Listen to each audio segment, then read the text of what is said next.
సంవత్సరం నుంచి కొడుతున్నావు, ఇంకా అందులో ఏముంది నాన్న? పేస్ట్ ఏది వేస్ట్ చేయకూడదు. పెదవ పేస్ట్ 3.5 పెట్టి కొన్నా, 3 ఏళ్ళు కూడా రాలేదు. పిన్నీసుందా? ఏ కాల్లో ముళ్ళు దిగిందా? పుచ్చు ప్రెస్ లేకో ఇవ్వ.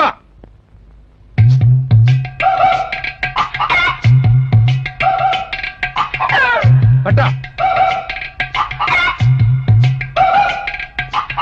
వెళ్ళి శుభ్రంగా పెడదాంకో. దీంతో శుభ్రంగా పొళ్ళు తొంకవాలి. ఎలా నాన్న? పేస్ట్ని ప్రసాదంలా వాడుకోవాలి. ఇది నాలికి రాసుకుని గుక్కె నీళ్లు పుక్కిలిచ్చు, బోళ్ళు నొరగ వస్తుంది. సూది మనంత పేస్ట్, బోల్డ్ నురగ. నురగ ఉమ్మేయమంటావా, రేపటికి స్టాక్ పెట్టమంటావా? కామెడీయా?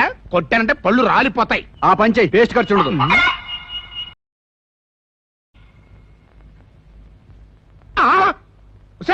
నిన్ననే దరిద్రపుదానా ఇస్తావు. ఏమిటండి, ఏమైంది? నా కొంప కుండం చేసి పారేస్తున్నావు కదంటే.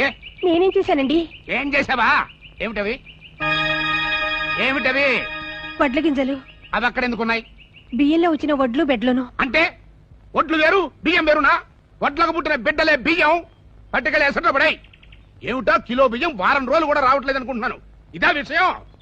ఇంకెప్పుడైనా వడ్ల కింద బయట కనపడిందో నీకు 4 రోజులు ఫుడ్ కట్టు అన్నట్టు కూరేం చేశావు? వండటానికి ఏమి లేవు. ఏం లేకపోవడం ఏంటి?